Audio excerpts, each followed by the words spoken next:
Hello বন্ধুরা, তোমরা সবাই কেমন আছো? আশা করি ভালো আছো, সুস্থ আছো। তো আমিও ভালো আছি। মৌসুমি অফিসিয়াল চ্যানেলে তোমাদের সবাইকে স্বাগত জানিয়ে আজকে আবার চলে এলাম ডেলি ব্লগ নিয়ে। তো দেখো, এখন আমি ভাজি জিরে, জিরেটা ভেজে নেব। এত আজকে আমার ঠান্ডা লাগছে, দেখো এখন বাজে 11টা, এখনও আমি চাদর খুলিনি, ভীষণ ঠান্ডা লাগছে। যাই হোক, আমি এখন ভালো করে জিরেটাকে ভেজে নেব। তো দেখো, জিরেটা ভাজা ভাজা হয়ে গেছে। এখন আমি কড়া থেকে বাটি করে নামিয়ে নেব। বুঝলে তো, বেশি ভাজলে আবার কালো কালো হয়ে যাবে। হালকা করে ভেজে নিয়েছি। আর কড়াইয়ের মধ্যে এখন আমি জল দিয়ে দেবো। দিয়ে আর এই যে ধুয়ে নিয়ে এসেছি ডালটাকে দিয়ে জলের সাথে ভালো করে সেদ্ধ করে নেব ডালটা।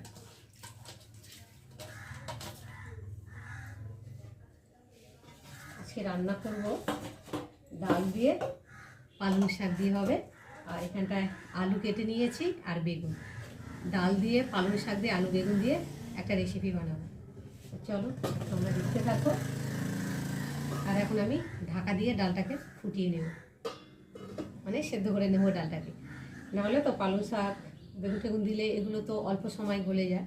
তো ডালটা ভালো করে সেদ্ধ না করে নিলে পালং শাক বেগুন টেগুন দিলে তো একদম ঘেটে যাবে। তার জন্যে ডালটা দেখবো ফুটেছে, ভালো হয়ে এসছে। তারপরে একটু বাকি রয়েছে নামাবার, তারপরে আলু আর বেগুনটা দেবো, তারপরে দেবো পালং শাক। তো দেখো, পালং শাকটা খুব সুন্দর পালং শাক, দেশি পালং শাক, একদম টাটকা। চলো বন্ধুরা, এবার ঢাকাটাকে খুলবো। তো দেখো, ডালটা অনেকটাই সেদ্ধ হয়ে এসেছে। আর এখন একটু নেড়ে দেবো। দেওয়ার পরে এখন এই যে আলু আর বেগুনটাকে দিয়ে দেবো।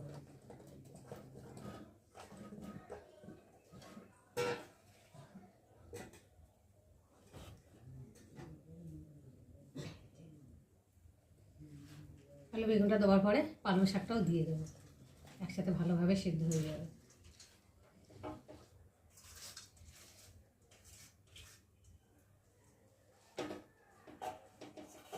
দিয়ে এবার ঢাকা দিয়ে ভালো করে সেদ্ধ করে দেবো। তো বন্ধুরা, এবার ঢাকাটাকে খুলবো।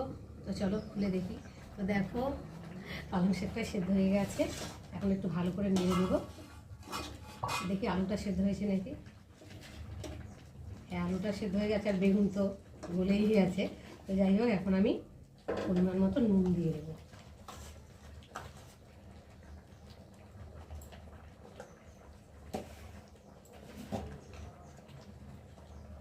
হলুদ গুঁড়ো দিয়ে দেবো, ধনিয়া গুঁড়ো।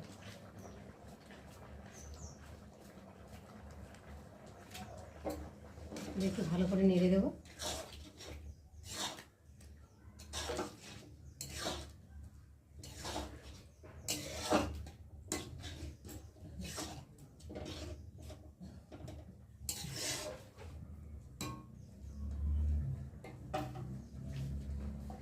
দিয়ে আবার একটু ঢাকা দিয়ে একটু ফুটিয়ে নেব, যেহেতু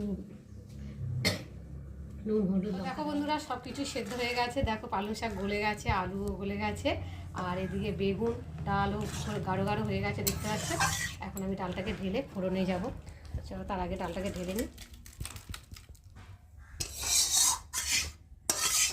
তো ডালটা ঢেলে এখন ফোড়নে যাব। তো ততক্ষণ চলো কড়া। তো দেখো বন্ধুরা, কড়াটা ধুয়ে নিয়েছি, কড়াটা বসিয়েছি। এখন আমি তেল দিয়ে দেবো। তেলটা গরম হয়ে এসেছে, এখন ফোড়নে দেবো শুকনো লঙ্কা,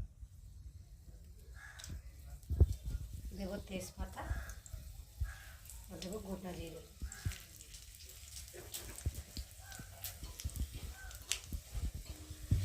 ফোড়নটা একটু ভালো করে ভেজে নেব।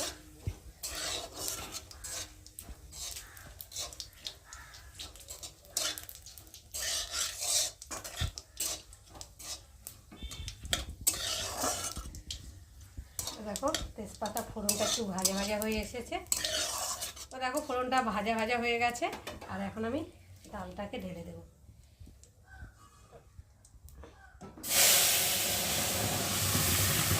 দিয়ে ঢাকা দিয়ে দেবো।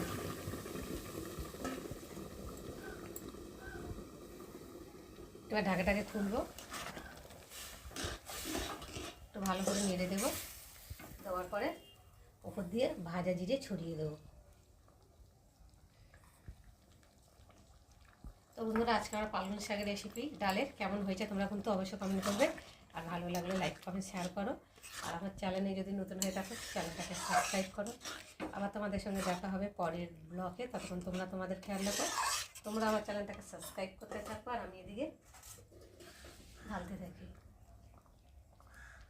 তো দেখো একদম তোমার ভালো